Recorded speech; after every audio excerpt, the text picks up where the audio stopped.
young wealthy woman named Anita, the CEO of Obasi Holdings, was admired by many for her success, beauty, and independence.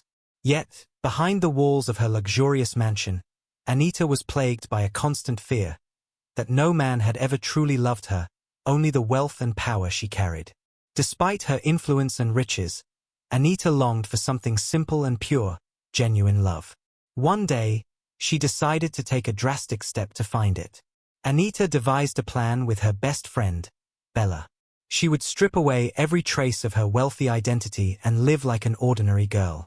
She rented a modest apartment in a quiet neighborhood, took on the name Vanessa, and got a job as a regular staff at one of her own boutiques. Bella, on the other hand, would play the role of the wealthy CEO. With Anita's blessings, she dressed the part, moved into the mansion temporarily, and handled all affairs as though she owned everything. Together, they created an illusion that would test the heart of any man who came close. Anita had barely settled into her new life as Vanessa when he walked through the boutique doors. Jordan was everything her heart didn't expect, but desperately needed. Tall, well-built, and effortlessly charming, he wasn't the type to boast. His clothes were clean but modest, his shoes slightly worn. Yet his presence commanded attention. He carried himself like a man who had seen storms but refused to be defined by them. He had come in to apply for a cashier position, his credentials good, but not extraordinary. What caught Anita's attention wasn't his qualifications, but his humility. Unlike others who flirted or tried to win her over with flattery, Jordan was respectful. He greeted every staff member, even the cleaners, with genuine warmth. He smiled often, not the fake kind, but the kind that reached deep into your soul and left a mark. Days turned to weeks. As they worked side by side, Anita noticed the small things. How Jordan stayed back to help restock even after his shift. How he shared his lunch with the security guard who often had none. How he walked her to the bus stop, even under the pouring rain, and never once asked for anything in return. They began sharing street food under open umbrellas, laughing over the chaos of Lagos traffic. He listened when she spoke, not just to reply, but to understand. To him, Vanessa was just a struggling young lady, yet he seemed drawn to her soul. Anita felt something stir inside her. Was this what love without conditions looked like? But she couldn't ignore the gnawing fear. Would he still feel the same if he knew who she truly was?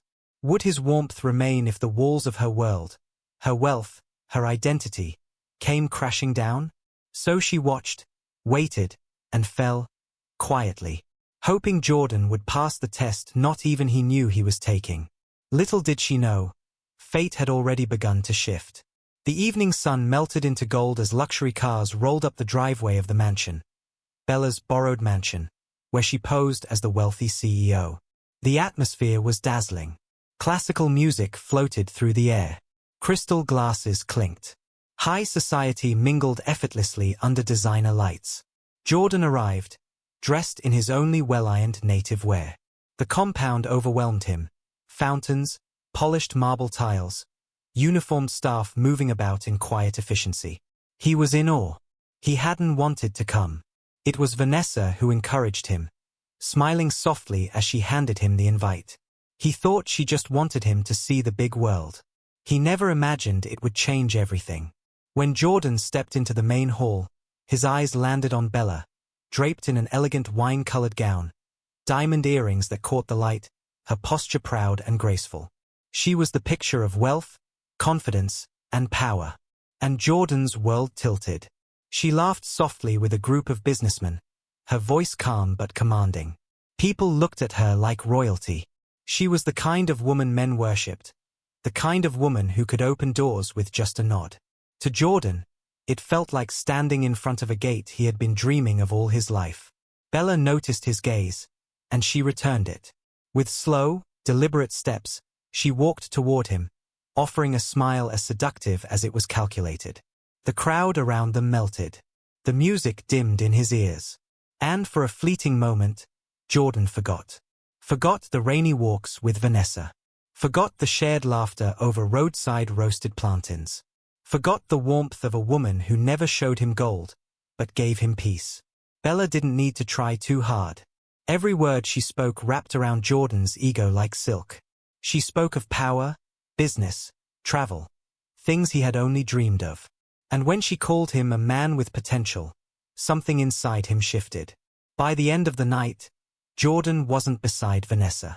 He stood next to Bella, grinning like a man who had arrived. He didn't realize it, but temptation had won. The illusion of wealth had swallowed him whole. Not because Bella was more beautiful, but because her world sparkled louder. And for the first time, Jordan stopped seeing Vanessa as enough. Anita, watching silently from a distance, her heart pounding beneath her simple dress, felt the crack. The man she had hoped would be different had started to vanish. Not suddenly, but gradually, and with every diamond Bella wore, he slipped further away. It wasn't just a test anymore. It was betrayal in slow motion. The shift didn't happen overnight. It was quiet, almost unnoticeable at first. A missed call here. A late reply there. A small laugh that sounded more forced than usual. Jordan, once so present, began to drift like a man walking backward into a new world, never once turning to see what he was leaving behind. Anita, still living as Vanessa, felt it before she could explain it. The warmth that once lingered in his eyes when he looked at her had faded. His footsteps no longer matched hers on their walk home. The long conversations they used to share at the bus stop now turned into awkward silence. One evening, after a long day at work, she waited for him like she always did. The sun dipped behind the buildings. Workers passed. The streets thinned. But Jordan never showed. He never called. When she finally dialed his number, it rang unanswered. The next day, she saw him, laughing in front of a cafe. Not with her, but with Bella. Bella, now fully immersed in her role as the glamorous CEO, was holding his hand. They looked comfortable, too comfortable. Anita's heart didn't break loudly. It cracked in stillness. She had hoped it was a phase. That Jordan was just overwhelmed. That perhaps he needed space. But when she mustered the courage to speak to him later that week, what she feared the most was confirmed. His eyes no longer held affection. Only guilt and convenience. He told her they were from two different worlds. That he was chasing something bigger now. That he needed to secure his future. He said it as if she hadn't walked with him in the rain. As if she hadn't stood by him without ever asking for more. As if her simplicity was now a liability in the life he wanted to build. He left her standing there on the roadside, with nothing but the echo of his footsteps and the sting of reality. And just like that, everything shattered. But Anita didn't scream. She didn't beg. She didn't cry in front of him. She simply watched. Because deep down, she knew, he hadn't fallen for Bella. He had fallen for what he thought she had. And in doing so, he had failed the very test he didn't know he was taking. The morning sun rose with quiet vengeance over the skyline of Lagos. At the towering glass building of Obasi Holdings, a black SUV pulled into the executive car park. Inside the vehicle sat a nervous Jordan, dressed in a neatly ironed suit. His tie slightly too tight, palms sweating, heart pounding. Today was the day. Bella had told him she'd spoken to the CEO. She said she had influence, that she could open doors. And she did. He had received an exclusive invitation for a job interview as a business development officer at the headquarters of one of the most powerful companies in the country. Jordan didn't stop to think how everything had aligned so perfectly. He didn't wonder how a salesboy from a boutique had landed in the grand lobby of a billion-naira empire. His focus was fixed on the future, the luxury, the connections, the power. He smiled at the receptionist. She guided him to the top floor, where only executives were allowed.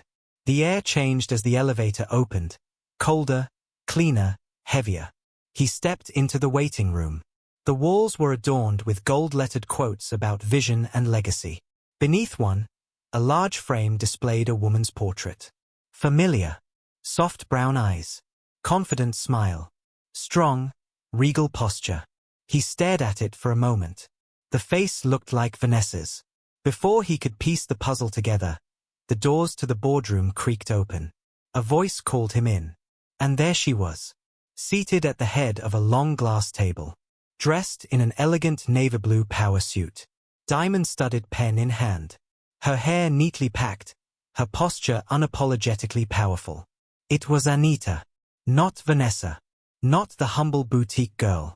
But the CEO. The true owner.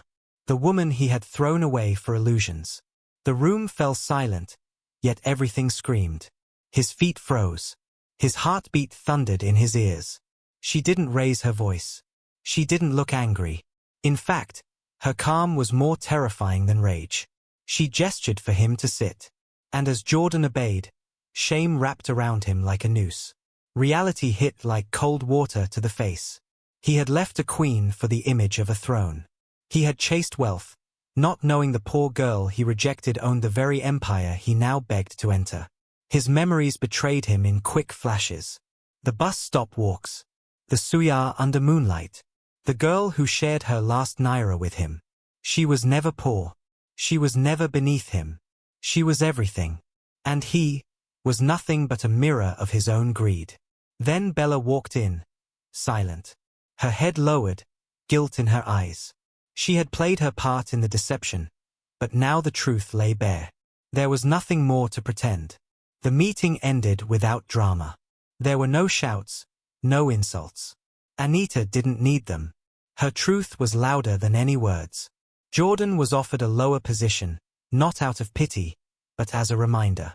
A reminder that sometimes, life doesn't punish you with pain. It punishes you with realization. He had failed the test. And this time, there was no second chance. The boardroom door closed behind Jordan with a slow, echoing thud, as though the universe itself was marking the end of a chapter. He stood still for a moment, eyes dazed, mind drowning in shame.